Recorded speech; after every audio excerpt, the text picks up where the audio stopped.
pantalla, compartir.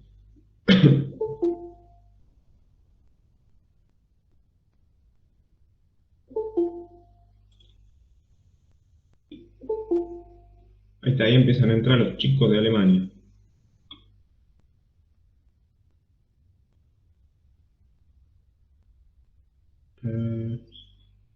Segundito.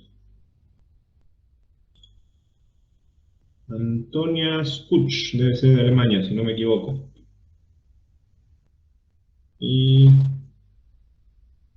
no sé si John Bell será también de Alemania o de acá.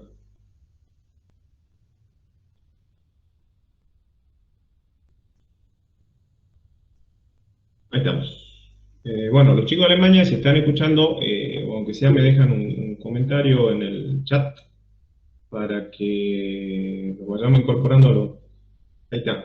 Bueno, justamente. John y no sé si Antonio era la otra, uno de los extranjeros, y bueno, me avisan cuáles de los otros, que se vayan incorporando a alguno de los grupos de No los es chicos. extranjero. Ah, ¿no? No, John es de aquí. Bueno, yo veo los nombres y asumo.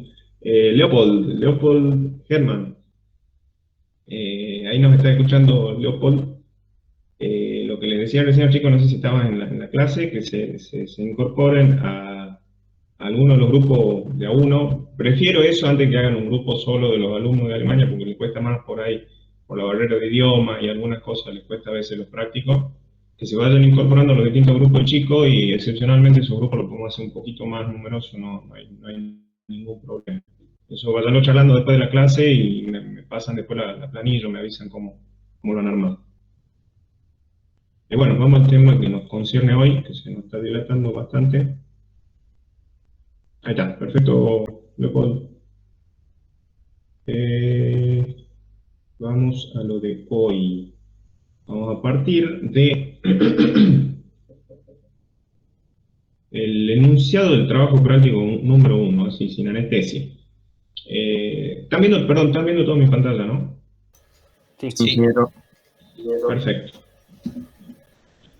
Como les decía, vamos a empezar trabajando directamente con un práctico, que la primera parte es sencillo, o sea, más que nada tienen que aplicar un poco de criterio y sentido común, yo les doy un par de pautas ahora, y a medida que vayan necesitando, vamos a ir viendo en las clases teóricas los conocimientos que le hacen falta para ir dimensionando o calculando las partes que conciernen a las fundaciones. Puntualmente se los leo al enunciado, después yo se los cuelgo y les voy asignando los datos a cada uno. Ustedes van a partir va a ser un trabajo exactamente como pasa en la vida real. Hagan de cuenta que yo soy arquitecto, no soy ingeniero, y vengo y les doy un plan. Y les digo, mira, esta es la arquitectura, estoy por hacer una casa en un country, y necesito que me calculen, en este caso va a ser solamente las fundaciones, pero habitualmente el trabajo que les encomiendan es que les calculen la estructura completa de la vivienda. Que ahora vamos a ver los planos, están un poco más completos y pueden investigar algo. Entonces, como primer paso, cuando uno recibe una planta de arquitectura, es hacer un planteo estructural acorde a la tipología o a la vivienda que uno tiene o a la edificación que está por construir. Entonces, el punto 1 va a ser realizar un planteo estructural adecuado a la arquitectura. Se podrá avanzar al punto 2 una vez que el planteo estructural haya sido aprobado. Bueno, eso después lo vemos, o sea, una vez que tengan el planteo bien hecho, recién va a pasar a la parte del cálculo, porque si no, cualquier error que hagan en el planteo, los cálculos que hagan hasta mal, después tienen que volver para atrás. Efectuar el predimensionado de los diferentes componentes de la estructura. Acá siempre presten atención, es predimensionado, no es dimensionado. O sea, solamente nos interesa calcular la sección de los distintos elementos, vigas, columna, la cubierta y demás, a efectos de calcular qué carga produce eso, cargas muertas sería en este caso, y qué cargas se están transmitiendo a la fundación. Lo único que vamos a dimensionar como tarea completa, o sea, usando todos los métodos de cálculo, usando tabla, usando todo lo que ya conocen de hormigón, va a ser puntualmente la fundación. Todo lo de arriba va a ser solamente un predimensionado para poder avanzar hasta la fundación. Ya el año que viene, cuando vean sismo resistente, seguro van a dimensionar un montón de cosas. Efectuar el análisis de carga correspondiente, que es lo que les decía, una vez que tenemos el predimensionado y sabemos más o menos cómo está todo armado, podemos calcular las cargas que están llegando a los cimientos, y con las cargas a pie de columna se deberá realizar el proyecto completo de la fundación. La documentación a entrega será la planta de estructura de la cubierta, la planta de estructura del entrepiso. El entrepiso se refiere a la planta alta, planta de fundaciones, planilla municipal, que eso ya lo vamos a ver en detalle. Una planilla, habitualmente ustedes ya están acostumbrados a hacer las tablas cuando hacen dimensionado de columnas, de vigas, que le ponen todos los distintos factores, coeficientes o cosas que van calculando para dimensionar. Hay distintos municipios, pues esto, una vez que uno termina el trabajo, lo tiene que presentar, que lo aprueben en el lugar donde lo van a construir. Y los distintos municipios tienen distintos formatos, piden tablas de distintas formas, incluso la que piden acá la Municipalidad de San Miguel de Tucumán, todavía tiene terminología del reglamento CIRSOC viejo, del CIRSOC del año 80 y pico, no me acuerdo si el 83, de cuándo. Pero bueno, yo simplemente se lo muestro como algo anecdótico, y después cada uno en su vida profesional tiene que ir a la municipalidad o al ente que le corresponda presentar su trabajo y preguntar qué formato utiliza. Bueno, después las planillas y detalles de todo lo que encuentran, y la marcha de cálculo, o sea, las planillas de Excel que usen para calcular esto. Y plano de detalle en escala 1:20 o más grande de las bases obtenidas. Son detalles tipo un DPS, que ya les voy mostrando los distintos ejemplos para que lo tomen como referencia.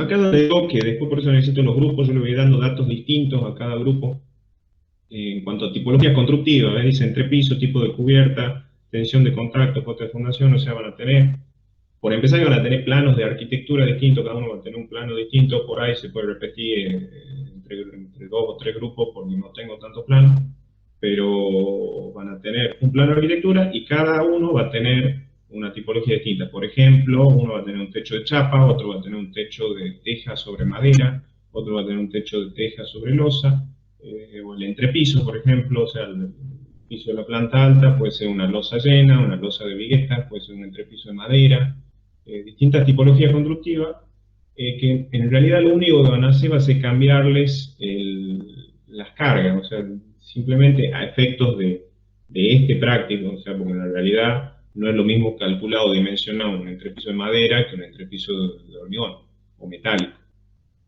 Pero como eso no es tarea de este práctico, es simplemente la fundación, lo que van a tener diferente acá es que uno va a tener una carga, otro va a tener otra carga, y le va a modificar un poco la carga que llega a la fundación. Simplemente eso es para que vayan, y de paso vayan conociendo un poco tipología constructiva, que es lo que vamos a ver esta clase puntualmente, a modo de introducción, y viendo un poco de qué se trata. Vamos a ir viendo un poco de detalles constructivos y un poco lo que es el planteo estructural. Lo trato de ver, yo creo que, salvo en arquitectura el año que viene, ven pocos detalles constructivos en la materia. Me pasa por ahí también chicos que están haciendo la práctica profesional, cuando llegan a la obra y tienen que ver la ejecución de un revoque, por decir, o la ejecución de una mampostería, y son cosas que no se ven en detalle en la facultad, pero hay que saberlas, porque por ahí nosotros sí nos dedicamos a hacer el cálculo, la estructura y toda la parte fundamental de cualquier edificación, pero también hay que conocer los detalles más sencillos de cómo se levanta una pared, cómo se revoca una pared, cómo se coloca un piso, cómo se cuadra un piso, y detalles así, que obviamente lo van a ir aprendiendo con el tiempo. Creo que en la arquitectura van a ver un poco, pero no mucho. Por eso aprovechen la visita de obra sobre todo y la práctica profesional para ver todo ese tipo de cosas. Casa, ejemplo, acá está. Ustedes van a partir de un plano de arquitectura similar a esto. Les pregunto, ahora, ¿se ve bien más o menos las líneas? Porque por ahí con el fondo negro a veces se pierde un poco la transmisión del video. Me avisan si no lo cambio a fondo blanco. Ingeniero, necesitamos tener este programa instalado para ver. No, es lo mismo que el AutoCAD. Yo uso este porque el AutoCAD no soy muy amigo del AutoCAD, porque es muy pesado, te pesa 300 megas, una cosa así livianita, y funciona exactamente igual, tiene los mismos comandos, los mismos todo. O sea que no se preocupe. Es un plano de AutoCAD. Sí, vayan familiarizándose con el AutoCAD, ya supongo que lo vienen usando, y un poco con la representación, que deben haber visto un sistema de representación hace un tiempo, pero ya vamos a empezar a trabajar, que ahora les voy a dar un par de sugerencias, consejos y un par de diferencias que tenemos entre los ingenieros y los arquitectos, pero sí váyase acostumbrando ya a trabajar con archivos CAD y tipo de esas cosas de ese tipo. Perdón, lo que les preguntaba, ¿están viendo bien con el fondo negro? No hace falta que lo cambie. Sí, se ve bien, ingeniero. Perfecto. Bueno, lo que comentaba, ustedes en este práctico yo hago las veces de arquitecto, pero en su vida profesional va a venir arquitecto y le va a dar un plano de este tipo, donde van a tener las plantas, las diferentes plantas de la vivienda, la planta de cubierta. No siempre van a estar tan completos los planos, pasa que hay arquitectos que hacen un flor de plano, hay arquitectos que hacen unos planitos así nomás, parecen hechos a mano alzada. Se van a encontrar de todo en su vida profesional.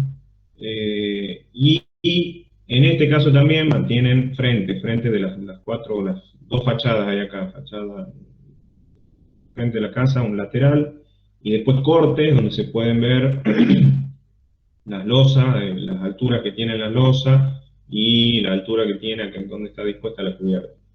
Es un poco indicativo, o sea, para tener referencia, este práctico no es tan importante lo que les decía, como acá no tenemos que dimensionar los elementos de la vivienda, o sea, las vigas, columnas y demás, solamente va a ser un predimensionado, no es tan grave, con que tengan las plantas y tal vez un detalle de la cubierta, del techo, como para saber dónde va el tanque de agua, que es un detalle que lo vamos a ver puntualmente en un rato, suficiente para que en base a eso empecemos a trabajar. Y en base a este plano, ustedes tienen que llegar a uno de este tipo, ya lo tengo acá resuelto, yo después les voy a subir los dos planos al Classroom para que lo vean. Ahí está. Este es un plano ya donde está la estructura de cada una de las plantas. ¿Qué más? Voy a hacer una cosa así. Copiar. Pegar. Ahí está.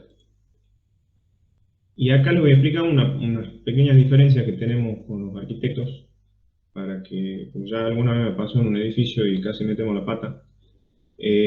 Ustedes del plano este de arquitectura van a empezar a ubicar columnas, vigas, elementos estructurales por todos lados, y tienen que llegar a algo como esto, donde ya tienen las columnas, las vigas, las losas, losa de escalera, que es algo que hemos dedicado un buen tiempo, a veces es difícil. Es sencillo en realidad, pero uno cuando la piensa por primera vez cree que es mucho más complejo de lo que realmente es.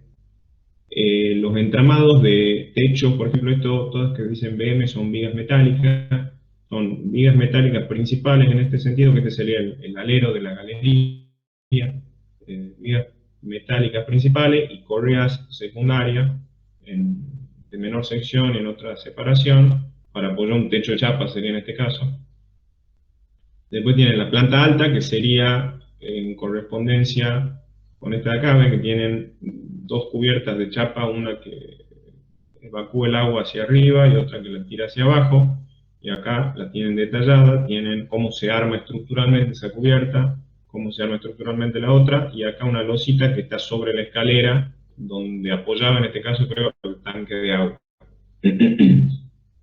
Y finalmente, una planta de fundaciones, que es lo que más importa en este práctico, que ustedes van a llegar a calcular para cada columna una base, que ahora les voy mostrando, vamos entrando en calor. Ah, no lo tengo acá. Acá está.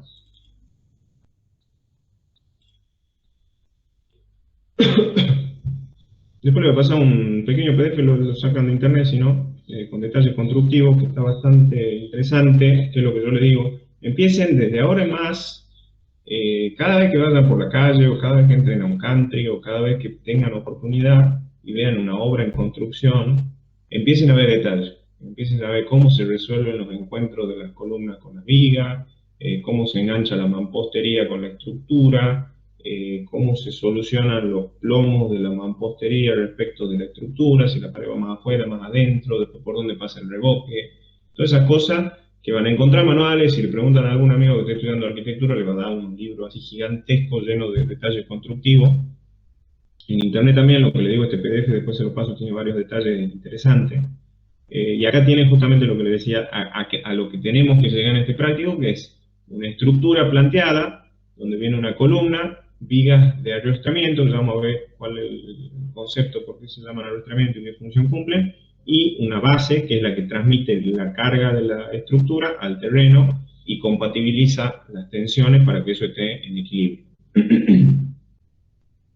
Entonces, este era el plano que va a ser el más importante, que este, entre paréntesis, está incompleto porque no tiene las cotas, el que deberían llegar a ustedes, acá. Debería tener todas estas medidas acotadas. Bueno, está mal el formato de la cota, pero por lo general tiene que tener todas las cotas. A ver si lo tengo más completo y se lo paso. Todas las cotas, ¿por qué? Porque con un planito de esto es por donde se empieza cualquier construcción. O sea, lo primero que hay que hacer cuando van a hacer cualquier tipo de edificación es tener una planta de fundaciones bien referenciada, bien acotada. Por lo general, hay distintas formas de hacerla. Por lo general, a veces se hacen dos ejes principales, o sea, para un plano de replanteo se llama eso, que es un plano donde se ponen dos ejes y las medidas van todas referidas, o sea, cada columna va referida a cada uno de los ejes, o sea, la distancia en X y la distancia en Y, para que estos dos ejes se materializan en obra, o sea, se ponen dos tanzas o dos tacas o algo para materializarlo, y respecto de eso se van haciendo las mediciones a cada una de las bases o de las columnas que uno tiene que replantear en la obra, para tratar de no acumular errores. O sea, siempre se refieren a un cero para tratar de evitar errores por acumulación de cosas. Pero bueno, este plano tiene que ser lo más claro posible porque es el plano que yo le entregaría al encargo de obra para que con eso trabaje y con eso haga un replanteo y empiece la obra. Bueno, particularidades de esto, vamos a ver, yo tenía acá unos dibujitos que les quería mostrar. ¿Cuál es la diferencia? Que eso, acuérdense siempre, nunca lo confundan, porque en una vivienda de dos plantas es muy fácil resolverlo, pero cuando uno está trabajando en varios niveles, en edificios de varios niveles, puede meter la pata y meter la pata mal, que una vez casi me pasa. ¿Por qué? ¿Cuál es? A ver, vamos a poner un corte, donde tenía un corte. Ahí estamos con el corte, y esperen un segundito que pongo mi admin. ¿Qué pasó aquí?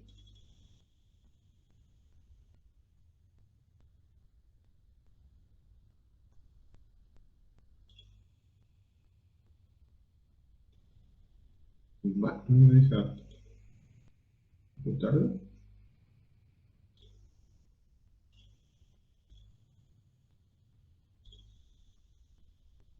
No, me manda a la Play Store, a ver si lo tengo acá para instalarlo.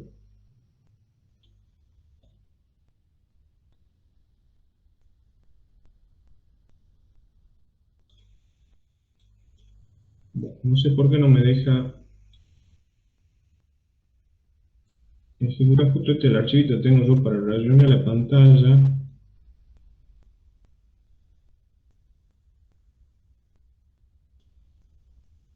A ver si con la versión anterior de Windows lo puedo ejecutar.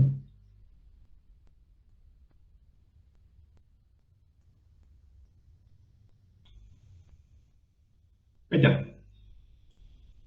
Empezar, ahí está. Esto que yo, sin esto no puedo hacer nada porque no puedo rayonar la pantalla. Ahora sí. Vamos aquí. Lo que les quería comentar es la diferencia de criterio que tenemos entre arquitectos e ingenieros para plantear los diferentes niveles en una estructura. ¿Por qué?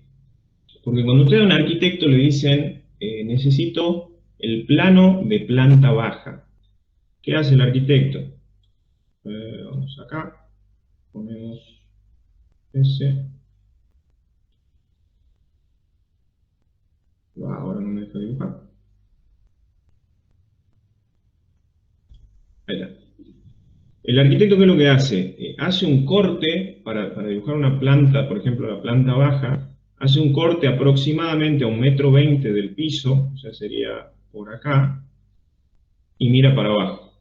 La corta por acá y mira para abajo. Eso es lo que el arquitecto va a ver como planta baja.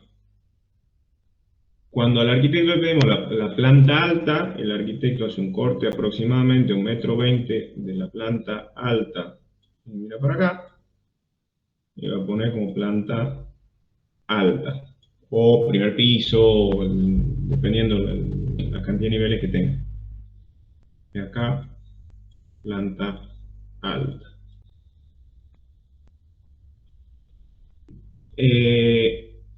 Y eso les va a llevar a un plano de este tipo. O sea, acá ustedes ven, este es ya un corte perspectivado, o sea, en 3 dimensiones, donde ven en la parte donde se ha hecho el corte, en la parte llena, digamos, está todo sombreado en gris en este caso, que por norma, en un plano nuevo el muro debería ir sombreado en color rojo.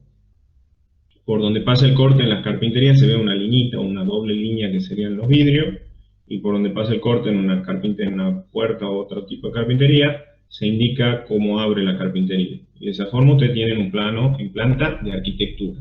Ahora bien, ¿qué pasa con el plano de estructura? Los ingenieros siempre la complicamos, y cuando vemos estructura, no vemos lo que hay en el piso, sino vemos lo que hay en el techo. O sea, cuando me dicen la estructura de acá, me interesa lo que está encima mío. Entonces, cuando un ingeniero le piden la planta baja de estructura, el ingeniero hace el corte también a la misma altura o cualquier altura, pero a diferencia del arquitecto, el ingeniero mira para arriba. Entonces, la planta baja del ingeniero, ustedes van a ver toda la estructura que tengan sobre la planta de arquitectura que están trabajando. Y cuando le digan la planta alta, va a ser o el nivel, el primer nivel o el nivel que fuera, de vuelta. Hacemos el corte, pero miramos para arriba. Y vamos a ver planta alta. Y vamos a ver toda la estructura que está por arriba del nivel que estamos trabajando.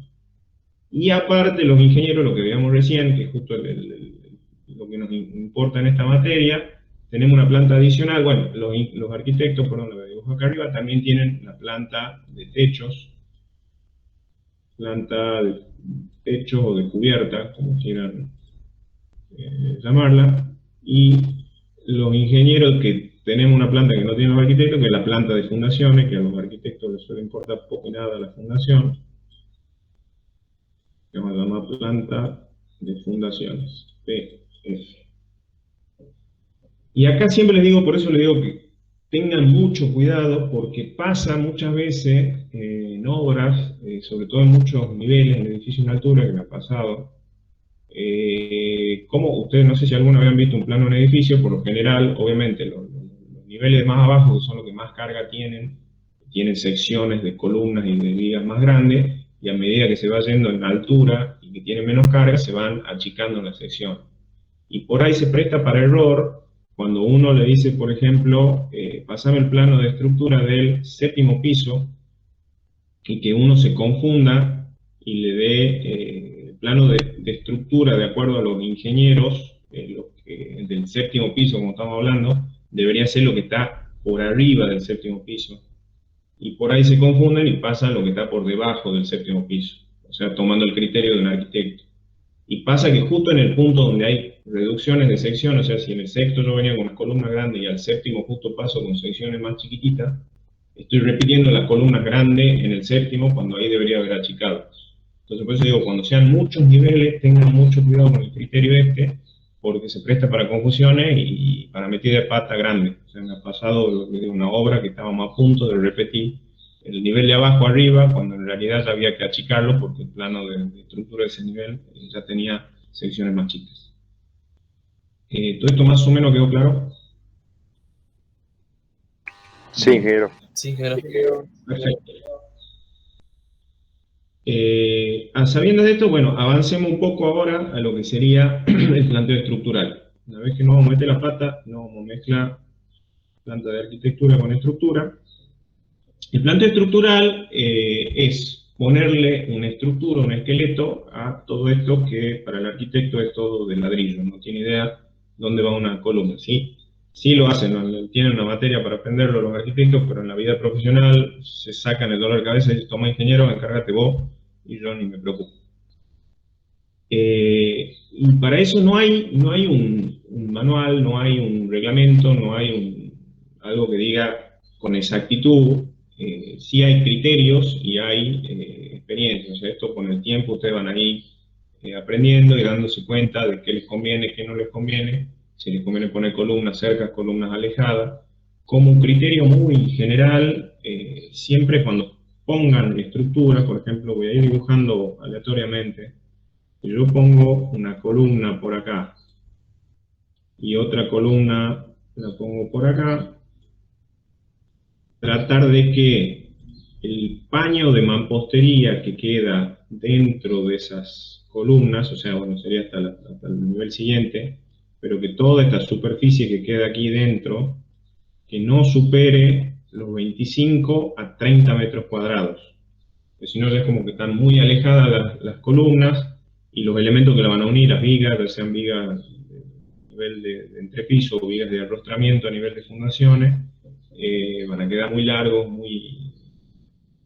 de secciones muy grandes para este tipo de estructura. Estoy hablando de vivienda.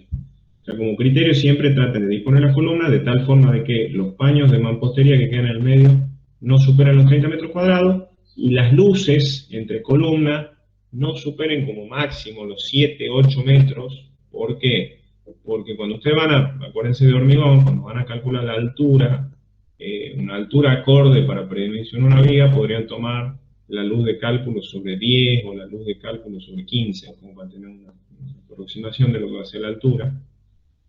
Y si usted tiene luces excesivas, luces de 10, 15 metros, le van a salir tremendas vigas de 1,5 metros o más.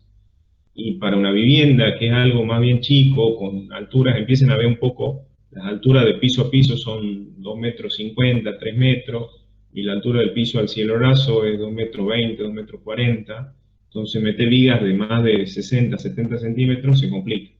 Entonces con esa altura de viga estamos limitados en las luces a 7 metros, 8 metros máximo de luz máxima entre columnas. Y de esa forma te van a ir disponiendo columnas, perdón, vamos con el otro color, disponiendo columnas en toda la planta por distintos puntos, procurando siempre de que queden dentro de las mamposterías, queden perdidas, porque va a quedar bastante feo si le vienen y le dicen al arquitecto, che, tengo que poner una columna en el medio del living, lo va a odiar el arquitecto. Y la van disponiendo en distintos lados con ese criterio de que la luz no sea excesiva y que los paños que enmarcan no sean de más de 30 metros cuadrados.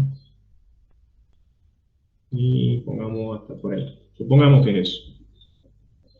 Vamos a borrar esta del living que no le gusta al arquitecto.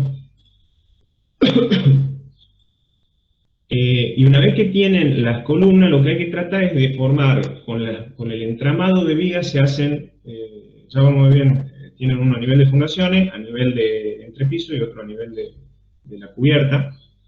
Tratar de que con el entramado de vigas uno lo vaya haciendo polígonos cerrados y que no me quede ninguna columna suelta por una cuestión sísmica. Ya el año que viene, cuando vean la materia sismo resistente, van a ver con un poco más de detalle. Todo esto yo le estoy dando una cuestión muy de criterio general. Pero cuando uno va enmarcando así, imagínense que yo cierro por acá. Alguien se está conectando. Ahí estamos. Si yo hiciera, bueno, tendría que poner otra columna por acá, y cierro acá la estructura. Obviamente que esto no va, la viga no va a 1,20 m, va a nivel de la estructura. Esto puedo cerrarlo acá, acá cierro con otra viga, acá cierro con otra viga, y esta la puedo hacer un apoyo indirecto a la viga que viene por acá. Imagínense que yo vamos, bueno, y acá lo cierro. Que yo armo y acá también lo cierro. Armo ese esquema y me queda esta columna acá solita, porque no le he puesto encadenado, no le he puesto viga, no le he puesto nada. El problema que va a ser, en el caso que yo tenga un movimiento sísmico, todo esto se va a mover, al estar vinculado todo con elementos estructurales, se va a mover de una forma, y esta columna que está acá solita, probablemente ya el año que viene van a ver, por cuestiones de periodos y de vibraciones y oscilaciones, probablemente también se mueva junto con esta, o probablemente no. Mientras toda la estructura vibre para un lado, esta capaz que está rebotando y se va para el lado contrario. No sé, eso hay que hacer un análisis más fino.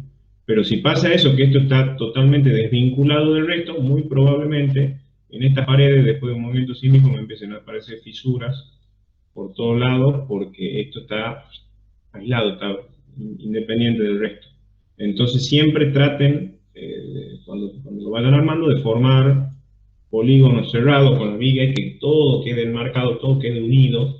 Tampoco es en exceso, o sea, de meter viga por todos lados, pero bueno, eso es un poco lo que les digo, no hay una regla, sino que es criterio, de que ustedes se van a ir dando cuenta, bueno, acá pongo una viga, acá no, pues ya tengo una cerquita o está muy pegada, o lo que les decía yo acá, por ejemplo, que tengo dos columnas muy cerquita porque una coincide con esta y la otra coincide con esta. Son cosas que le van a ir pasando cuando vayan resolviendo el plano y bueno, y van a ir haciendo la experiencia con el práctico. A veces se puede hacer una sola columna grande de 20 por 50, por ejemplo, en vez de dos columnas muy cerquitas. Ese es otro tema, cuando ustedes tienen columnas cercanas, imagínense que tienen una columna acá y acá al lado tienen otra y se van a interferir las bases, entonces hay formas que las vamos a ir aprendiendo en la materia de resolver cuando se mezclan dos bases, quedan muy juntas, se hace una sola base para dos columnas, que es una base combinada, ya vamos a aprender a calcularla también. Y bueno, con ese criterio vamos a diseñar, ¿puedo borrar esto? Sí. Ingeniero, Sí, decime. no puede poner una columna en vez de las dos y que la línea de la viga no coincida con la mampostería interna, o sea, eso estaría mal. Sí, se puede. El problema es cuando la viga no coincide con la mampostería, que justo ese era el dibujito, la fotito que les quería mostrar, la tengo por acá. Acá tengo una estructura de una vivienda medio pelada. Imagínate que no es exactamente lo que vos me estás preguntando, cómo está planteado esto, pero ahí tenés, mira, por ejemplo, una columna por acá y otra por acá. Cuando la viga por lo general lleva la línea de la mampostería, porque después acá adentro, en todo este paño, se arma la mampostería. Toda, bueno, toda Claro, la yo te fila de preguntaba mampostería. por lo que es una mampostería interna. Bueno, ese es otro criterio. Cuando sean mamposterías internas divisorias, por ejemplo, querés dividir dos dormitorios, probablemente, a ver si tenemos algún caso así en el plano.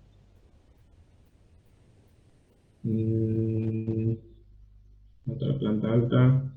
Claro, esta tiene un dormitorio grande acá en suite, con un divisorio acá, una mampostería que divide lo que es el dormitorio del baño y el vestidor, que probablemente eso no tenga ningún tipo de estructura. ¿Ve? En este caso estamos viendo el techo de la planta baja, o sea, donde está apoyado ese dormitorio. Hay vías que no coinciden para nada, que traté de llevar para allá, a ver si puedo. Esto debería ser acá. Ahí. O sea, ustedes tienen una viga por acá que soporta el balcón, o sea, acá tienen 4 vigas que soportan la losa del balcón, y después una gran losa que es todo el dormitorio principal y el primer baño, y acá recién aparece otra viga, ahí, y esta losa también no tiene ninguna viga ahí, que no está mal, y esta mampostería, como es una mampostería solamente divisoria, que no tiene ninguna función estructural, o sea, una mampostería finita que puede ser 10, 15 centímetros, incluso hoy ya está muy insertado en la construcción nuestra, todo lo que es construcción liviana o construcción en seco, se hacen con paneles de yeso, deben haber escuchado los paneles de Durlock.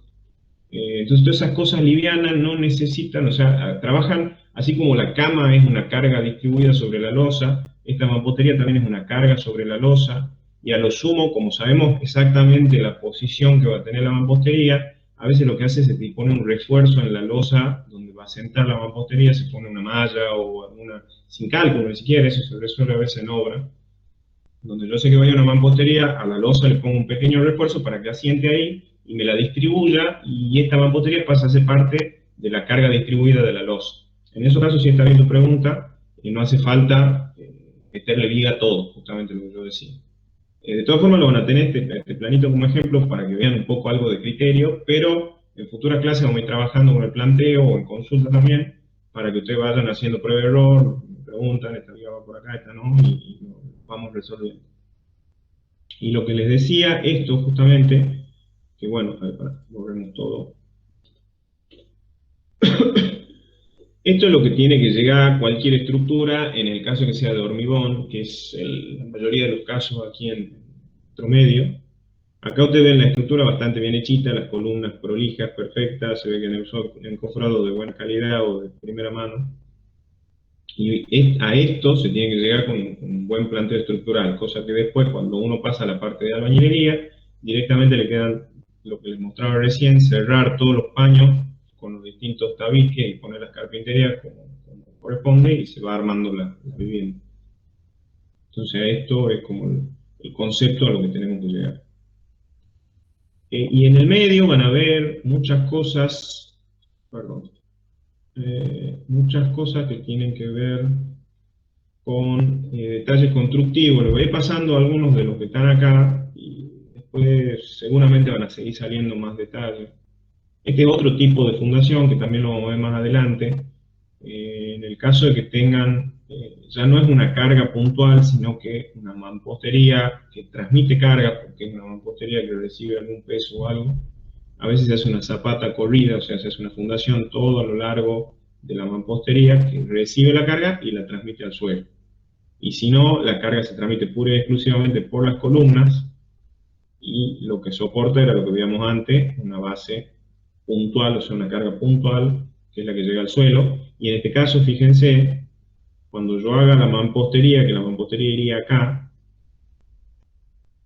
la carga de esta mampostería se transmite a esta viga de encadenado que está acá abajo, y esta viga de encadenado, a pesar de que va a tener algo de contacto con el suelo acá abajo, puede que parcialmente transmita algo de carga al suelo, pero en realidad lo que va a hacer es transmitir esa carga por acá y la transmite a la columna. Entonces, eso un poco, cuando vayan planteando, van a tener que tener el criterio de si, sobre todo pasa en planta baja, porque en planta alta todo llega al suelo a través de columnas o muros portantes. Pero en planta baja, las mamposterías estas tienen dos alternativas. O la viga esta transmite, la viga de arrostramiento se llama, o viga de encadenado inferior, tiene distinto nombre, o viga riostra, como ven acá. Transmite parcialmente la carga al suelo o transmite la carga a la columna, y toda esta carga hay que sumarla a la que viene de los niveles superiores por la columna, para sacar la carga total que va a solicitar esta base.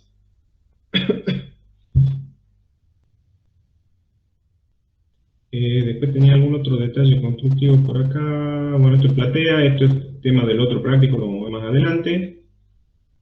Acá ven otra forma similar de hacer una fundación corriente, en realidad es un cimiento de hormigón ciclópeo, se llama, o sea, hormigón sin armadura, piedra y hormigón solamente, donde está la columna, una viga de encadenado, toda la carga en este caso se transmite de manera lineal, o sea, todo es carga uniformemente distribuida, que carga sobre este hormigón, y lo que hace esto es darle mayor sección para que, o sea, la carga vendría a ser una carga así, que se transmite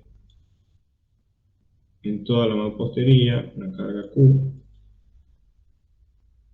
y lo que hace esto es darle mayor ancho a la mampostería para que yo por acá abajo tenga la tensión de contacto entre ese cimiento y el suelo.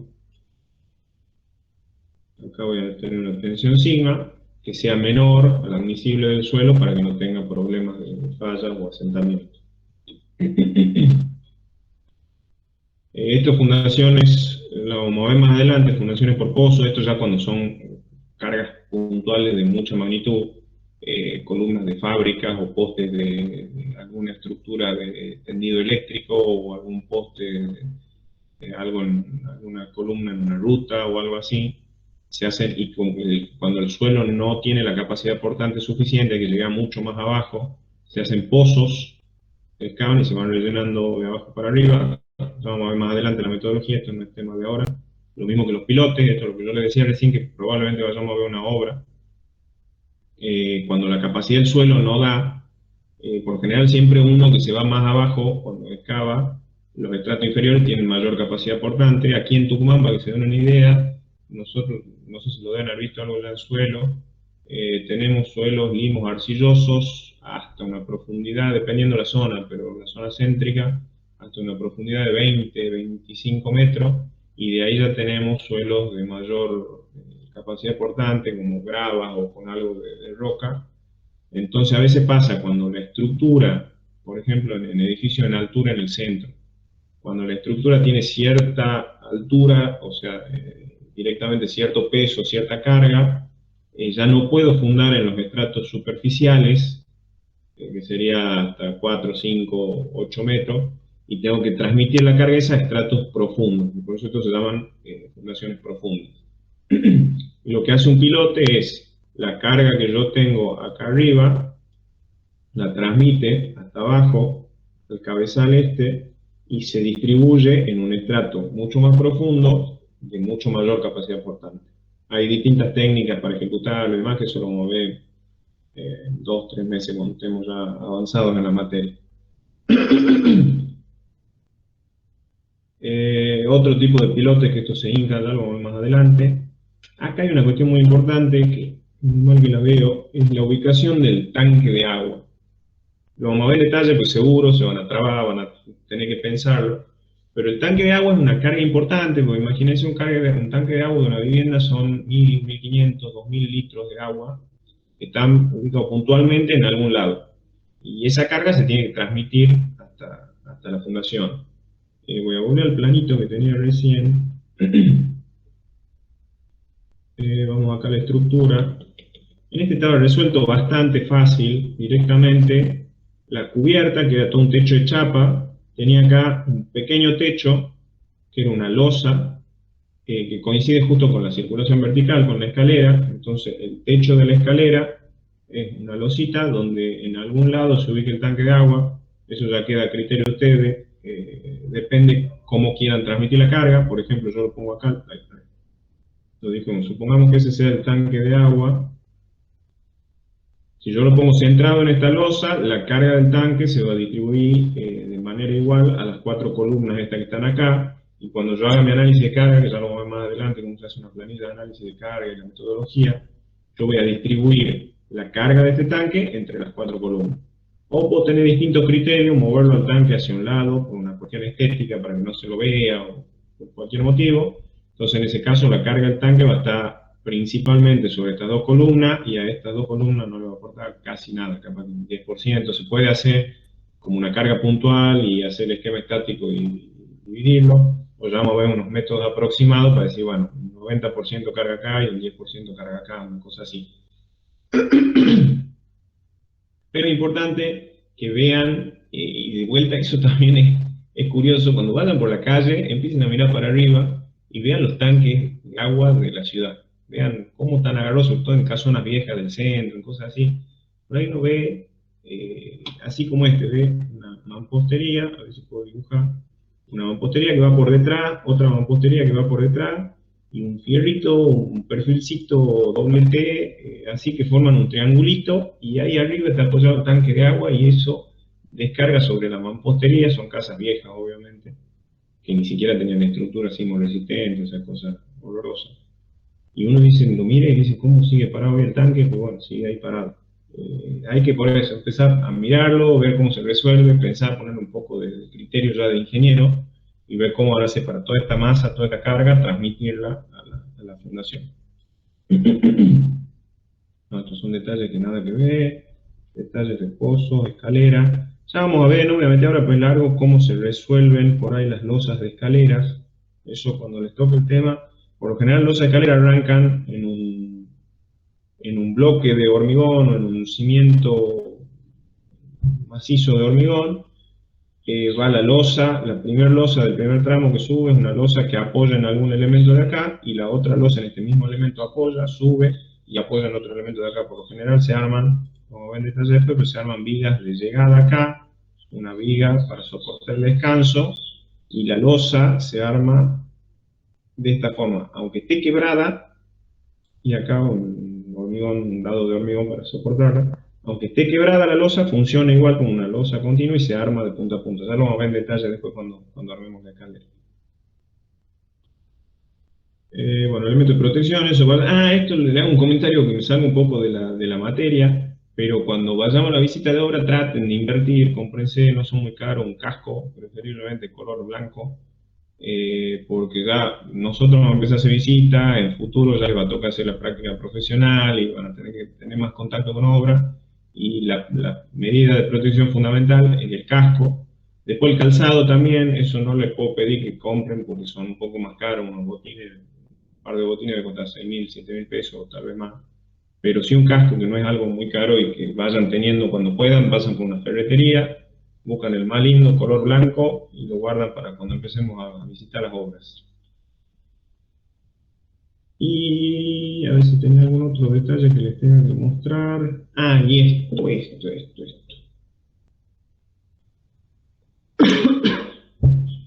Entre lo que vamos a ver, en cuanto a tipologías, muy probablemente a varios les toque losas de vigueta. Yo sé que varios ya la deben haber visto, o capaz ya han sentido hablar, o saben lo que es, otros no.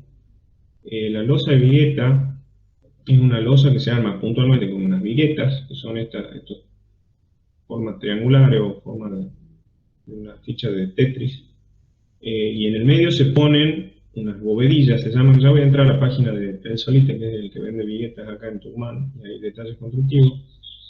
De qué manera.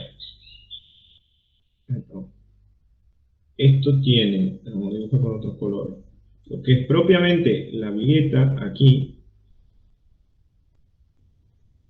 o sea, lo que sería la estructura de una losa de viguetas, la vigueta, y por encima esto lleva una capa de compresión de hormigón, que suele tener hasta 5 centímetros de espesor.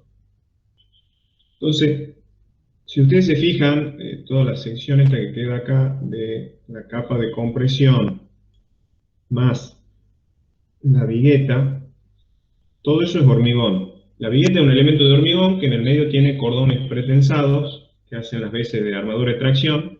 Entonces, si ustedes ven lo que acabo de dibujar yo en azul, es como una losa nervurada. O sea, les queda la parte comprimida arriba y los nervios acá abajo, que serían las viguetas. Y todo esto que acá está pintado en rojo son unos elementos que se llaman bovedillas, que son como un relleno de telgopor. Antes venían de otros materiales, venían de cerámica, venían incluso de hormigón, venían también bovedillas. Ahora, por una cuestión de practicidad y de que es algo muy común, son elementos de telgopor que simplemente sirven para rellenar el hueco para que no entre el hormigón ahí y que le demos la forma esa de losa nervurada. Algunos seguro le va a tocar por ahí, no se asusten, las losas de vigueta, incluso entremos ahora desde acá nomás. Ingeniero, Sí. ¿esa vendría a ser la losa alivianada? Hay distintos tipos de losas alivianadas. Sí, esta losa ya en el medio se la conoce como losa de vigueta o losa nervurada. Losa alivianada también se puede hacer con un material, con un hormigón que tenga incorporado, o ya sea a través de un incorporador de aire o un material liviano como perlita, se le puede hacer algo que lo aliviane, siempre y cuando se pueda mantener la resistencia de cálculo que uno prevé. Pero sí, también se la conoce como losa nervurada, alivianada o de viguetas, pero cuando vos decís alivianada se puede prestar a otras cosas también. Y si entran a la página de Tensolite, probablemente ahí veamos detalles constructivos. Ahí está, esas son las viguetas, vienen, el esquema de eso siempre, acuérdense, el esquema de una vigueta, a ver si puedo encontrar alguna foto.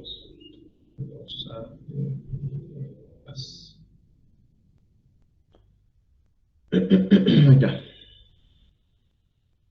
El esquema de una losa de viguetas siempre es simplemente apoyado. O sea, ustedes acá, fíjense, en el medio tienen una viga de hormigón por debajo y la losa de vigueta arranca desde acá, que tiene un apoyo, hasta la viga del otro lado, acá tiene el otro apoyo.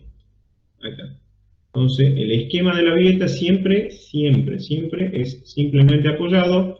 ¿Por qué? Porque en un esquema continuo aparecerían acá arriba tensiones de tracción de lo superior, o sea, momentos para el otro lado, y la vigueta no, la vigueta siempre va por abajo, entonces no se puede poner la vigueta que pase que en el tramo acá esté abajo y que acá pase arriba, o sea, es algo complicado. Entonces siempre se trabajan con esquemas isostáticos. Y es bastante fácil y rápido, porque ustedes ponen las viguetas, y miren, en este caso tienen bovedillas que ya no vienen, ya no se consiguen bovedillas de cerámica, o sea, son como de ladrillo. Ponen la vigueta, ponen la bovedilla, por el medio, por la planta inferior, se le hace un apuntamiento, que no sé, vamos a ver si encuentro una foto, la verdad que no había buscado. Ingeniero, Sí, ¿cuál sería la función en sí, digamos, de la bovedilla? rellena el hueco y que no se te vaya el hormigón para abajo. Solamente. Claro. Porque es lo que yo te decía recién, allá lo he borrado, cuando les hacía la esquemita de la losa nervurada, a ver, lo dibujo acá. A ver, veamos de vuelta, era este el detalle. Acá. Que acá vos te va a quedar la parte de arriba, una capa de compresión de 5 centímetros, que es todo eso, y la vigueta de un lado y la vigueta que sigue. Se pone cada 50 centímetros, por eso no lo he dicho también entre ejes de vigueta siempre van 50 centímetros. Entonces eso ya te queda el esquema, perdón, estoy dibujando con el mouse, te queda el esquema de una losa nervurada. O sea, acá vos tenés la parte comprimida, los nervios, que son la parte donde vas a tener la tracción que tienen los alambres pretensados de acero, y todo lo demás es relleno, es hueco. Entonces, como vos tenés que tener un sustento para colar el hormigón acá arriba y que no se vaya para abajo, se ponen las bovedillas para rellenar los huecos y ya queda la forma que estoy buscando. Acá lo que les decía, es muy práctico, se usa muchísimo en obra esto, porque el esquema isostático, o sea, ustedes tienen un apoyo acá, otro apoyo acá, el esquema de la vigueta es isostático, y transitoriamente, hasta que el hormigón que va arriba endurece, hay que hacerle un apuntalamiento, que por lo general se hacen en los tercios de la luz, se ponen madera, y una vez que esto está listo, uno por acá arriba le cuela todo el hormigón, genera la capa esa de compresión de 5 centímetros, y después saca los puntales y eso ya queda ahí. Es bastante práctico y bastante rápido y sencillo, ¿no? Incluso Tensolite tiene... perdón. Ingeniero, entonces se arman ese tipo de losas, no losas puramente de hormigón, como venimos viendo, digamos. No, las dos formas. ¿Cuál es eso? Ahora vamos a llegar. Iba un poco por esto. La losa de hormigón se sigue usando la losa maciza de hormigón. Se puede llegar con una losa maciza, por lo general se puede lograr. ¿Qué tiene de ventaja la losa maciza de hormigón? Que yo siempre, cuando me piden eso, lo recomiendo. Que la losa maciza de hormigón se puede armar en dos direcciones. Ustedes pueden poner armadura en X y armadura en Y. Entonces le reducen bastante la sección. O sea, una losa armada en dos direcciones para una vivienda normal, capaz que con 8 centímetros, 9 centímetros ya es suficiente. En cambio, esto van a ver una vigueta, por algún lado estaba la tabla, cálculos, a ver si está acá. Viguetas, datos generales. Bueno, acá tiene una planilla de cálculo en la página que ustedes le ponen la luz, todo, y le da la cantidad de materiales que van a necesitar. Pero estoy buscando... Bueno, no la tengo acá a mano, pero habitualmente una losa de viguetas... ¿Dónde estaba el dibujito? Acá... No, este no. Este es... Acá. Una losa de vigueta, la vigueta propiamente tiene, creo que 11 o 12 centímetros, más la capa de compresión, que son 5, son 17 centímetros. O sea, como mínimo de altura, necesitan 17 centímetros. Sí, la vigueta es práctica, es rápido, es sencillo, pero hay proyectos que porque el arquitecto quiere o por algún motivo necesitan menor espesor, entonces pueden optar por una losa maciza de 8 o 9 centímetros armada en dos direcciones, o que se ve mucho ahora a los arquitectos les encanta, que la cara de abajo del hormigón quede vista. A ver si puedo mostrarles un detalle de eso. Cielo raso de hormigón visto. Ahí está. Muchos arquitectos les encanta esto ahora, que uno... Ahí, bueno, va a tener Pinterest, tiene un montón. Que la parte de abajo del hormigón queda a la vista, o sea, no lleva ningún tipo de cielo raso, ningún tipo de tratamiento. Bueno, acabo que lo vea. Ahí lo van a ver. Directamente desde abajo uno ve el hormigón crudo, digamos, salvo se le da una pequeña barnizada, algo para darle un poco de realzarlo. En ese caso no puede hacer una vigueta, porque ustedes cuando terminan una losa de viguetas, se ven acá abajo todos los tergopoles de las bovedillas, o sea, se ven líneas de viguetas y líneas de bovedilla, que estéticamente queda feo, o sea, eso, un cielo raso, una losa de vigueta sí o sí va a tener que tener un cielo raso por debajo de yeso o de placas de duro para esconder todo el tema ese. Por eso digo que no es que es lo más usado, simplemente cada caso van a tener que adaptarse a lo que más les convenga, tanto por una cuestión económica, por una cuestión estética o por una cuestión de proyecto.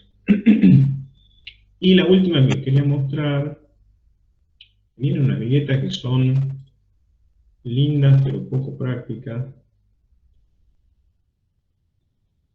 Era esta, T180. Esta, fíjense, es una vigueta como más alta, tiene 18 centímetros de alto. ¿Y cuál es la ventaja? Que al ser tan alta, para las luces que maneja la vigueta, que eso no les dije, las viguetas trabajan luces de 3 a 7 metros máximo, que para las luces que se manejan con eso, esa vigueta más grandota no necesita apuntalamiento. Entonces es bueno cuando ustedes a veces tienen mucha altura, no sé si alguna vez fue una casa que tenga un living con doble altura, que tenga techo alto, o por ejemplo cuando van a la facultad que están esos techos altísimos. Para evitar todo el apuntalamiento, ustedes siempre piensen todo lo que hay para construir un techo alto, tienen que armar toda la estructura de soporte intermedia. Esas viguetas que son altas no necesitan apuntalamiento, son autoportantes, o sea, por la sección que tienen, solita la vigueta soporta los momentos producidos por el colado del hormigón, entonces se evitan todo el apuntalamiento, que es una gran ventaja en algunos proyectos, pero la gran desventaja que tienen algo de esto es el peso. Una vigueta de esta creo que pesaba 70 kilos por metro, imagínense una vigueta de 4 metros que pesaba 280 kilos, y para manipularla en obra, subirla y demás, se hace algo bastante complejo. Entonces en algunos casos puntuales se justifica, en otros casos no vale la pena. Bueno, y así como esto, no me voy a meter, eso lo vamos a ver en la clase que viene, tenemos que ver un poco el tema análisis de carga. Van a tener distintas tipologías, tanto para el entrepiso como para la cubierta. La cubierta, como les decía al principio de la clase, puede ser de chapa, puede ser de teja, puede ser losa llena, con pendiente, sin pendiente, hay un montón de tipologías constructivas, y de esa forma también van a tener que ir metiéndose un poco, simplemente para estar informado, porque ya, por ejemplo, todo lo que sea metálico y madera lo van a ver el año que viene cuando hagan la materia de eso, no sé si ya lo han hecho, pero bueno, van a ir viendo en las otras materias, complementando un poco lo que vamos a ver acá. Acá lo vamos a ver de manera muy fugaz para poder hacer el análisis de la vivienda que tenemos que hacer y llegar a las cargas que tenemos. Y acá en este detalle alguna otra cosa que les iba a comentar, que eso bueno ya lo tienen que ir pensando. Ingeniero, Sí. tengo una pregunta. ¿Se puede seguir construyendo por encima de una losa de viguetas? Sí, siempre y cuando tenga la estructura acorde para eso. O sea, la vigueta no es que es el elemento que transmite la carga o el elemento portante. O sea, lo único que hace la vigueta es el elemento, que te lo dibujo acá, el elemento, el diafragma rígido o la losa sería, pero después vos tenés que tener, que justo iba a eso, un entramado de vigas que reciba la carga de la vigueta y lo transmita hacia la columna. Justo era lo que iba a ver de este detalle. Si vos has dejado previsto esto y que esta columna puede seguir creciendo para arriba, vos por sobre la vigueta podés hacer los niveles que quieras. He visto edificios en altura de 10, 15 pisos, hecho, obviamente, toda la estructura del edificio hecha con hormigón armado, o sea, columnas y vigas, o sea, el esqueleto hecho con hormigón armado, y las losas hechas con vigueta, que apoyan directamente sobre las vigas. En este caso, bueno, justo este detalle, la vigueta no apoya, sino que cuelga, o sea, está enganchada en la parte de abajo de la viga, pero funciona exactamente igual. Y eso es lo que le quería mostrar del detalle ese, que ustedes van a tener el elemento portante, la losa por acá, un elemento que recibe esa carga y la transmite, o sea, la vigueta está perdida dentro de la mampostería, o sea, fíjense que después tiene un forro de ladrillos para que no se la vea la viga. Eso es lo que yo les decía recién, cuando uno ya empieza a construir, tiene que tener en cuenta las líneas. O sea, acá, la línea de esta pared está, ¿qué serán? 10 centímetros por delante de la línea de la viga. Entonces, cuando uno construye, empieza por la viga, que era el dibujito que teníamos acá. Entonces, si después la pared la va a tapar la viga, yo tengo que tener en cuenta, perdón, vamos a sacar esto, que de acá tengo que dejar 10 centímetros más para que ahí vaya la línea de la pared y que me tape el ladrillo, me tape toda la estructura de hormigón. Si no, también vean detalle en la calle, hay muchos barrios que se hacen con la estructura de hormigón mixta. O sea, se ve la estructura y en el medio se ven los paños de mampostería. Son detalles constructivos, que no hay un detalle que esté bien o uno que esté mal, sino el que más se adecue a lo que ustedes están construyendo. Y después tienen la forma de resolver, que eso también, para que no se hagan lío, la forma de resolver vanos, como ventanas. En ese caso, lo que se hace son dinteles, ¿no? Que es una pequeña viga chata que va por acá, en donde está la abertura del vano. Simplemente se le hace arriba una pequeña viguita chata que a veces queda vista, a veces queda dentro de la mampostería, a veces, sobre todo en casas de campo, en Tafí del Valle o en casas de afuera, lo van a ver, que a veces se pone una viga de madera, un puntal de madera así atravesado, que la función que tiene es que la carga de esta mampostería que está acá, que como está el hueco en la ventana no tiene a dónde transmitirse, simplemente esa viga o ese elemento de madera o lo que fuere, la transmite hacia los laterales, y de ahí se sigue transmitiendo la carga de la mampostería hasta el próximo elemento estructural, que puede estar acá abajo, puede ser una viga que pase por acá abajo, que reciba toda esta carga y la transmita a las columnas que pasan por aquí. De la misma manera que esta viga de acá arriba recibe las cargas de la estructura que tengo por acá, la losa y toda la cubierta, y la transmite a la viga que va a la columna que va por la esquina, y a eso es a lo que tenemos que llegar. Nosotros podemos ver cómo armamos una planillita donde vamos sumando nivel a nivel, este nivel, este nivel, este nivel, y vamos poniendo cada una de estas cargas, las vamos cuantificando ya en magnitud, vamos poniendo acá tengo 1000 kilos, acá tengo 800 kilos, acá tengo otros 1000 kilos, y la sumatoria de todo esto me llega a la fundación 2,5 toneladas, y con eso tengo que dimensionar mi fundación. Es el criterio a lo que tenemos que llegar.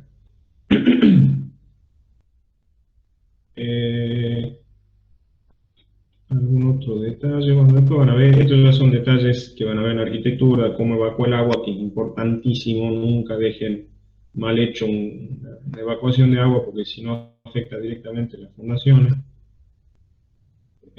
Combinaciones, eso también, pierdanle el miedo a combinar materiales. Que lo van a ver si caminan por las bóvedas de ahí de los pasillos de la facultad, que es algo parecido a esto. Acá pueden apoyar una viga metálica donde apoye algún elemento de hormigón armado, donde apoye, en este caso, bueno, se hace la bóveda con ladrillos para darle la forma, y por arriba toda la parte de compresión con hormigón, pero ese mix de materiales, o como les decía recién, el dintel de una ventana hecho con un palo de madera, un puntal de madera, una viga de madera, esas mezclas de ladrillo con madera, con hormigón, con metal, son posibles. Obviamente cada mix de eso tiene que tener una resolución de las uniones, o sea, yo no puedo, en el caso de que sea un apoyo no hay problema, pero cuando hay uniones que transmiten carga, tengo que asegurarme que, por ejemplo, un elemento de hormigón con un elemento metálico, que la parte metálica quede o inserta en el elemento de hormigón para que se pueda transmitir la carga plenamente, o bueno, hay muchas metodologías nuevas, incluso hay hasta pegamentos que resisten más que el hormigón, cosas muy novedosas, pero bueno, pierdanle el miedo a la mezcla de material. O sea, no todo tiene que ser, porque los ingenieros tendemos a decir todo hormigón armado y listo, todo cuadrado, hormigón armado y listo. No, pierdanle el miedo y anímense, pues se pueden hacer muchas cosas. ¿Ven? Acá ven cómo apoya el ladrillo en un elemento metálico y después el elemento metálico queda perdido dentro de la capa de compresión de hormigón. O sea, no quiere decir que este detalle lo vamos a usar para el práctico, pero empiecen a perder el miedo. Acá tienen el tema, bueno, de las viguetas, lo que les decía, ahí está la bovedilla del telgopor, o bloque de telgopor, dice acá, la vigueta, y sobre eso ya directamente se arma el piso de la planta que siga por ahí arriba. Ven acá la pregunta que me hacían recién, está la estructura portante, la columna, entramado de vigas. En este caso la vigueta, ya les hago un detalle, la vigueta está metida dentro de la viga y después se hormigona la viga. O son distintos criterios, por eso le voy a hacer un dibujito acá al costado, acá en el hueco, este, un espacio, no, hagamos Paint. La vigueta de hormigón es un elemento lineal que en la punta, como yo le decía recién, tiene el esquema de un apoyo simple, un esquema isostático. En la unión de la vigueta con el extremo puede ser, yo voy a tener por general una viga de hormigón en la punta con su armadura. La vigueta se la puede poner apoyada sobre esa viga, simplemente apoyada, y ahí arriba, por supuesto, después se hace la capa de compresión. Bueno, hagamos cuenta que está bien dibujado rayado eso. O si no, también lo que se puede hacer, lo que veíamos recién, es que la vigueta se la deja a la altura de la viga, dependiendo también, a veces están limitados por la altura libre que tienen que tener al piso, o por alguna cuestión arquitectónica, o por lo que fuere. La vigueta esta se la puede dejar, vamos a dibujar con otro color, se la puede dejar inserta dentro de la viga. Obviamente acá abajo van a tener que poner el apuntalamiento provisorio para soportar esto, hasta que al final se llena la viga de hormigón y la capa de compresión, todo en un solo saque. O incluso la vigueta se la puede poner a la parte de abajo. Cuando la pongan en la parte de abajo también tienen que tener cuidado de que no les choque, ahí ya empiezan a ver detalles constructivos, interferencias, que no les choque con la armadura longitudinal de la viga. O sea, habría que ver cómo lo resuelven, capaz que subiéndolo un poquito, o poniendo la armadura que le esquive a la vigueta por el centro. Bueno, eso hay diferentes criterios, pero cualquiera de los casos, el esquema estático siempre va a ser simplemente apoyado, ya sea que lo pongan arriba, en el medio o abajo, es exactamente lo mismo, la carga se transmite de la misma manera. Eso para también, no viene al caso práctico, pero lo estaba pensando un poco cuando toque resolverlo en su vida profesional, que sepan cómo lo pueden encarar. Y de la misma forma, si les tocara algo de madera, acá también ven la combinación de materiales que yo les digo, se pone una viga de hormigón forrada con mampostería para que no se la vea de afuera, y en la viga esa se ponen elementos metálicos que soportan vigas de madera, y sobre esas vigas de madera un entablonado con el piso. Para cada, eso bueno, van a ir viendo también, para cada tipología tienen medidas estándares de separaciones, de acuerdo a la resistencia de los materiales y las características de los materiales, tienen separaciones y geometría tipo promedio, y en base a eso van a poder ser prácticos, porque en base a eso van a poder estimar el peso de todo esto, que es lo que nos interesa, o sea, la carga muerta que me transmite todo esto, para calcular la fundación. Ingeniero, Acá, disculpe que lo interrumpa de nuevo. ¿Qué tipo no. de unión tendría ese tipo de losa? Justo la tenemos acá, mirá. Ahí te la tengo atrás en la pantalla, que es lo que yo les decía. Cuando ustedes tengan uniones de dos materiales, por ejemplo, hormigón y metal, usted tiene que procurar que el elemento metálico tenga unos pelos o unos anclajes acordes. Eso se puede hacer un análisis, ya lo van a ver en metálico y madera, o lo pueden pensar un poco ustedes. Este elemento metálico va a soportar esta viga de madera. Esa viga de madera acá en la punta va a tener una solicitación, un corte, una solicitación de flexión, o sea, compresión y tracción. Entonces esa fuerza hay que transmitirla a la viga de hormigón. ¿Cómo se van a transmitir? Por estos pelos, estos fierros, estos alambres que se ponen acá, que tienen que ser de una sección acorde y de una longitud acorde para que esa fuerza de corte o de lo que fuera la solicitación que yo tengo en la viga se pueda transmitir plenamente a la viga. Sobre eso tienen bibliografías enteras y libros enteros de detalles constructivos de cómo resolverlo, de cómo calcularlo, para garantizar de que toda la carga de un elemento se transmita al otro elemento. ¿También respondido a la pregunta ahí? Sí, gracias. Después van a tener otras tipologías más antiguas, que son, por ejemplo, esta es una losa nervurada. Un tema que hay en Tucumán es un dolor de cabeza, son las cubiertas. Seguro algunos viven en algún edificio, ojalá no vivan en la planta alta, porque siempre el último piso es el que tiene problemas de filtraciones, problemas de humedades. y resolver el nivel de arriba, la terraza puntualmente, siempre es un dolor de cabeza para lograr estanqueidad. Estoy yendo totalmente del tema cálculo acá, pero hay muchísimos detalles, prestenle muchísima atención y lo van a sufrir muchísimo en obra, que yo ya lo sufrí y lo sigo sufriendo, el tema de cómo resuelven la evacuación del agua de lluvia. Fíjense, acá hay un detalle muy antiguo, no se usa tanto esto ahora, donde tienen una losa acá abajo, que se ve que la losa es la terraza, para que el agua no vaya directamente a la losa. Fíjense, acá le ponen unas babetas, se llaman de chapa, que el agua de lluvia pega acá, escurre, va al piso este, y el piso este puede ser dos formas, que escurra por el piso hacia el lugar, hacia el resumidero por donde el agua se va para abajo, o que esto deje que el agua caiga hacia la losa, y la losa tiene un tratamiento impermeabilizante con pintura asfáltica, distintos materiales que evitan que el agua pase para abajo, y el agua puede correr por la losa hacia algún otro elemento que capte el agua y le evacúe. Estos ya son detalles constructivos que no vienen al práctico, pero bueno, justo estaban acá, es interesante verlo, porque realmente son dolores de cabeza. Seguro algunos viven en algún consorcio que viven quejándose de las humedades en la terraza.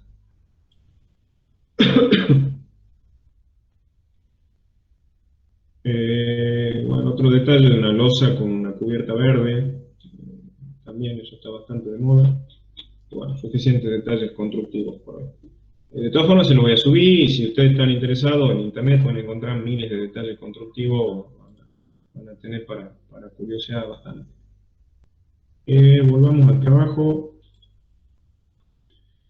¿Qué me falta? Bueno, creo que les he dado todo lo que es el criterio de cómo plantear la estructura, las distancias, vigas y demás, como para que empiecen a trabajar con esto.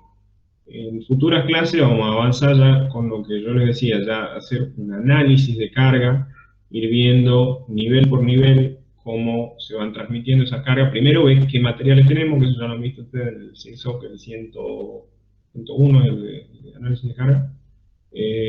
Analizar las distintas tipologías constructivas que tienen, calcular cargas muertas, cargas vivas según el destino que va a tener cada local, o sea, dormitorio, baño, ambiente habitable, lo que fuera, y vamos haciendo, ya les voy a decir, como unas tablitas ordenaditas para ir calculando por cada columna cómo se van transmitiendo las cargas. Y una vez que tengamos eso, vamos a pasar propiamente al dimensionado de la fundación. O sea, este trabajo lo vamos a trabajar en 3 semanas o 4 tal vez. Con eso creo que ya tienen suficiente como para ir arrancando el práctico. Yo les voy a ir, bueno, termino la clase, les voy a subir todo el material, les voy a subir este planito de ejemplo, como para que de paso vean cómo está planteada la estructura acá y puedan sacar una idea. Les hago un comentario, estas ventanas esquineras que a los arquitectos les encanta. Me voy a borrar el rayado del muro, no se lo vea un rato. Por lo general, ¿cómo se resuelven las ventanas de esquinera? Una, que la mapaba, es poner una columna acá en la esquina, que los arquitectos por lo general lo van a sacar matando, no quiero una columna en la esquina. Y la otra es poner columnas a los dos lados de la ventana, y que la viga que viene por acá tenga un pequeño volado hacia acá, esta que viene por acá tenga otro pequeño volado hacia acá, y se encuentran en la esquina. En este caso esta creo que continuado, pero bueno, depende. No, perdón, pues estoy superponiendo de acá, estoy haciendo una macana, yo estoy mezclando la planta alta con la estructura de planta baja. Y yo ahí lo que tendría que ver es esta. A ver, vamos a ver si puedo. Perdón, voy a volver a abrir este plano.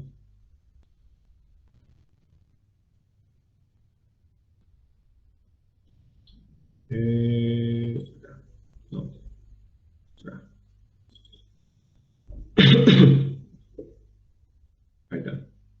Ahora vamos a agarrar la estructura de la planta alta, que sería la estructura del techo directamente.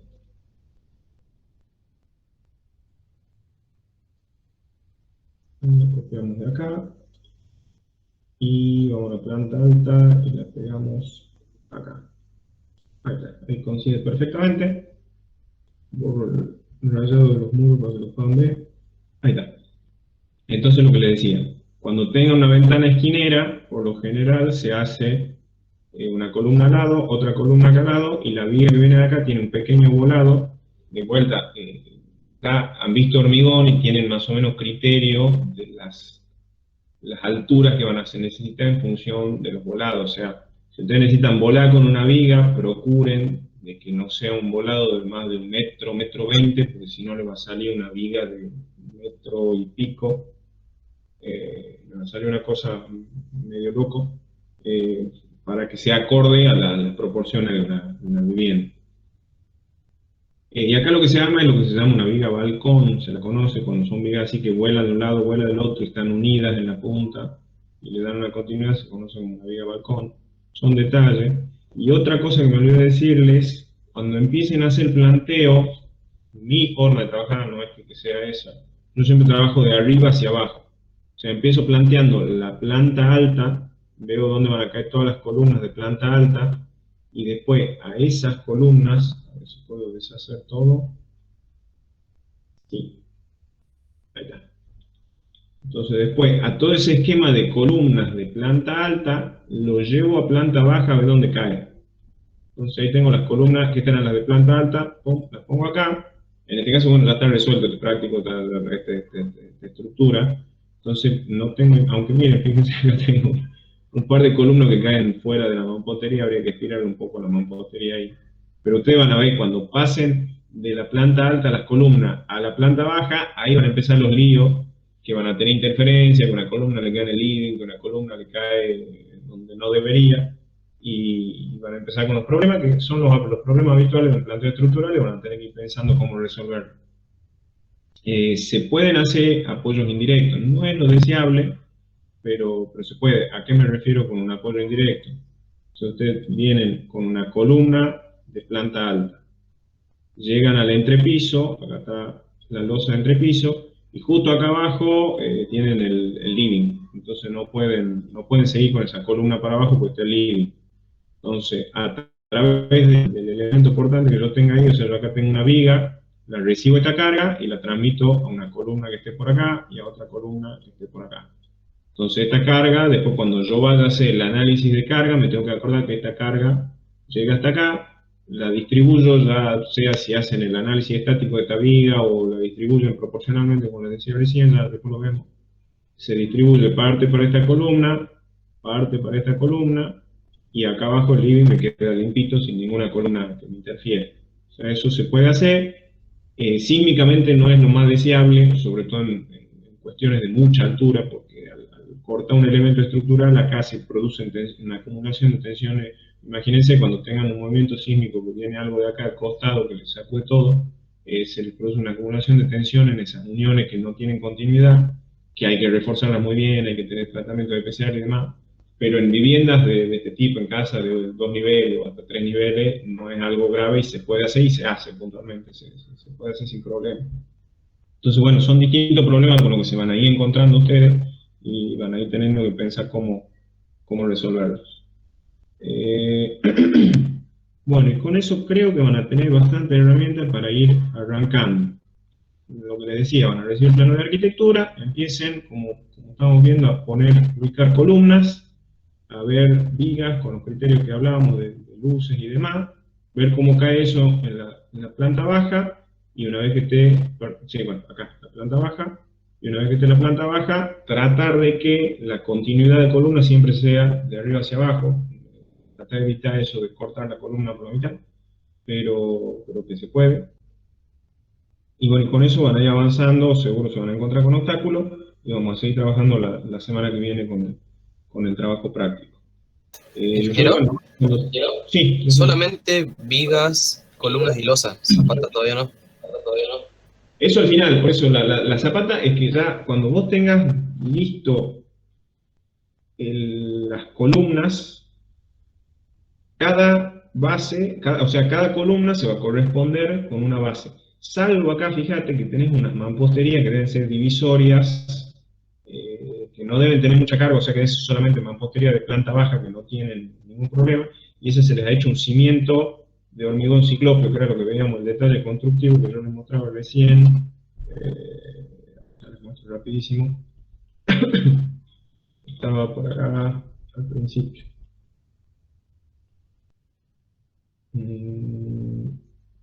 Algo así, o como este de acá arriba, algo así. En el caso que ustedes tengan, como acá, que esto obviamente es la mampostería, desde la arquitectura vamos a ver, planta baja, toda esta mampostería divisoria que está acá, que estaba entre el comedor, el lavadero, el tender, esa mampostería, como está solamente en planta baja, no sigue en planta alta y tiene poca carga, directamente la apoyan en el terreno. Esa mampostería está apoyada en el suelo a través de un cimiento de hormigón ciclópeo, que es el detalle que les mostrado acá. O sea, esta mampostería, estarán las columnas en los extremos, pero esa mampostería directamente apoya en el suelo a través de un cimiento que este es un cimiento armado. Por lo general lo que se hace en el otro detalle, este es más sencillo, un cimiento de hormigón y piedra, hormigón ciclópeo, una viguita de encadenado para vincular los elementos estructurales por cuestiones sísmicas, como decía recién, y ahí arriba la mampostería. Pero bueno, eso depende de cada caso, el criterio, pero lo que les decía, cada columna va a coincidir con una base, entonces como que ya una vez que tengan las columnas resueltas, ya está todo cantado, simplemente después pasamos a la parte de cálculo, ver qué dimensión tiene que tener cada base, y ya está prácticamente resuelto el trabajo, directamente quedarían a hacer todos los dibujos, eso lo vamos a ver al final.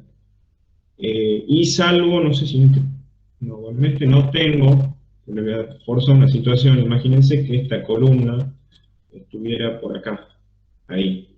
Entonces acá yo voy a tener un problema de que se me están superponiendo las bases. Incluso cuando están cerca, una cierta distancia, donde ya puedo tener problemas, imagínense que la base está ahí. No están juntas, pero ya tengo problemas donde si yo me pongo a analizar el bulbo de presiones de esta base 13 y el bulbo de presiones de esta base 12, seguramente va a haber interferencia de bulbos de presiones y ahí puede haber problemas de asentamiento o cuestiones localizadas que sean difíciles. Entonces en esos casos ya a veces se opta por hacer una sola base para todo, ya vamos a ver más adelante, que soporte las dos columnas con una viga de hormigón en el medio, una base combinada, y resolver con una única base dos columnas. Ya lo vemos más adelante, no se preocupen. Pero de vuelta, el criterio es llegar con la columna hasta el pie, hasta la fundación, y ya prácticamente cada columna se corresponde con una base y va a estar prácticamente resuelto.